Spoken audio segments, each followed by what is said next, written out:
So sodium not only is required to get the glucose into the blood, it's also required to get the water into the cell. So it's sodium. It's the third most vital element needed for life. And you can get that information on the 4 vitals in any anatomy and physiology book, chemistry book, biology book. I'm just giving you the facts here. So as you can see, water is very important. But so is the salt. And again, the potassium is found in all your fresh fruits and vegetables. Calcium cannot get into the cell by itself. It needs vitamin D. When vitamin D is present, the calcium is pulled inside the cell. And remember, I showed you the other day that calcium's called the king because when it gets into the cell, all the other minerals piggyback on the back of calcium. Something else happens. I'd like to go back to this for a moment. When the magnesium's put on the tongue and you have the glass of water, or half a glass, a little bit later the other half glass, that magnesium pulls the water inside the cell. And in the bilaid membrane that is around every cell, there's a little motor. And when the water's pulled through the membrane and into the cell, it causes that little motor to start spinning. And the spinning of that motor gives us a unit of energy. So when you're feeling a little tired or maybe a little bit peckish mid-morning, have the salt and have the water and you'll get a little bit of a pickup. So when everyone's going outside to have their cigarette or their cup of coffee, you have your crystal of salt, your glass of water. Absolutely, if you're working in an office, go outside and find a tree. Remember what the trees are giving off? Life-giving oxygen. Breathe deeply from your abdominal muscle, and that blast of oxygen, remember what the oxygen does at the cellular level? Oxygen will give you 18 times more energy. We've looked at the inside of the workings of the cell a few times, and the way I explain it, it looks like there's one energy cycle per cell, but it is not true. So what I've drawn for you here is a whole lot of little energy cycles. In fact, in the muscle cell, you can have 100 energy cycles to a muscle cell. I can hardly get my mind around that. And that's why the saying that you will receive more energy than you expend on your morning walk, because each one of those little energy cycles will give 18 times more energy if enough oxygen is going into your body. Glucose, it can't get into the cell by itself. It has to have insulin. Insulin's the key that unlocks the door to let the glucose into the cell.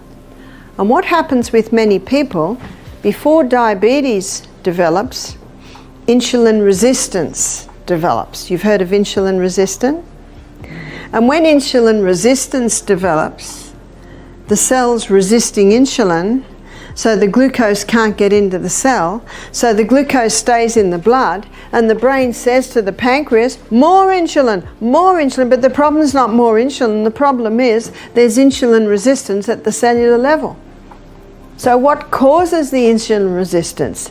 It's the high carbohydrate, high sugar diet. It's just the cell gets to the point where it says, we've got enough, sick of the sight of you.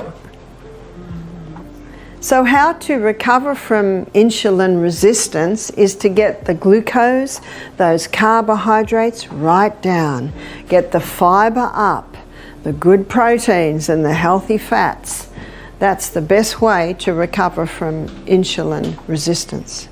Water is one of the greatest healers of the human body, and yet many people do not know how to use it in a way that truly benefits their health.